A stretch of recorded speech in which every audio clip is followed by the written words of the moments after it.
उत्तर प्रदेश में जहां एक ओर विधानसभा चुनाव नजदीक है, वहीं दूसरी ही तरफ देखा जा रहा है कि इन विधानसभा चुनाव को मद्देनजर रखते हुए बहुजन समाज पार्टी की सुप्रीमो सोशल मीडिया पर काफी एक्टिव हैं।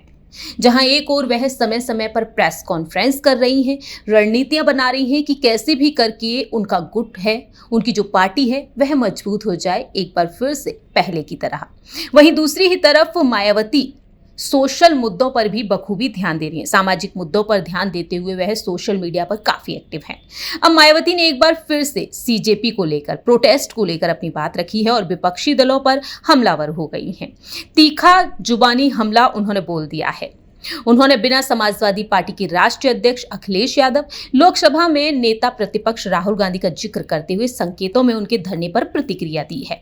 दरअसल मायावती ने लिखा, कॉकरोच जनता पार्टी का देश की राजधानी नई दिल्ली में संसद के नजदीक जंतर मंतर में पिछले कई दिनों से खासकर मेडिकल की नीट जैसी विशेष परीक्षा आदि में पेपर लीक और अन्य गड़बड़ियों के दुष्परिणामों से छात्र छात्राओं व उनके परिवार के काफी लोग बुरी तरह प्रभावित हो रहे हैं। जीवन को लेकर जारी अनिश्चितकालीन आंदोलन के कारण सड़क से लेकर संसद तक जबरदस्त हंगामा बरपा हुआ है।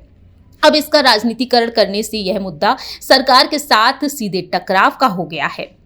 जिस विषम स्थिति से देश को निकालना जरूरी है, क्योंकि इससे दिल्ली में ही नहीं बल्कि कई राज्यों में भी आम जनजीवन प्रभावित हो रहा है।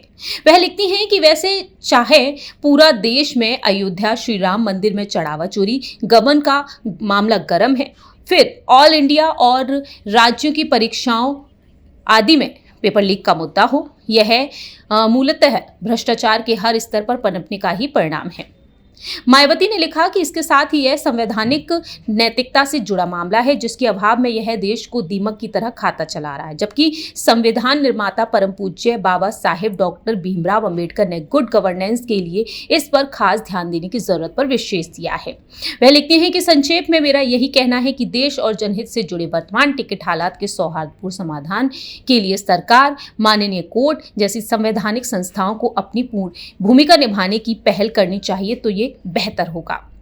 सीजेपी के इस व्यापक हो रहे आंदोलन का अब कई राजनीतिक पार्टियों द्वारा अपने अपने संकीर्ण स्वार्थ में राजनीतिकरण करके सड़क से लेकर संसद तक में टकराव और हिंसा किया जाना घोर अनुचित। सरकार व आंदोलनकारी दोनों मिलकर इसका शांति और सौहार्दपूर्ण समाधान जितना जल्द हो सके निकाले, उचित से उचित होगा।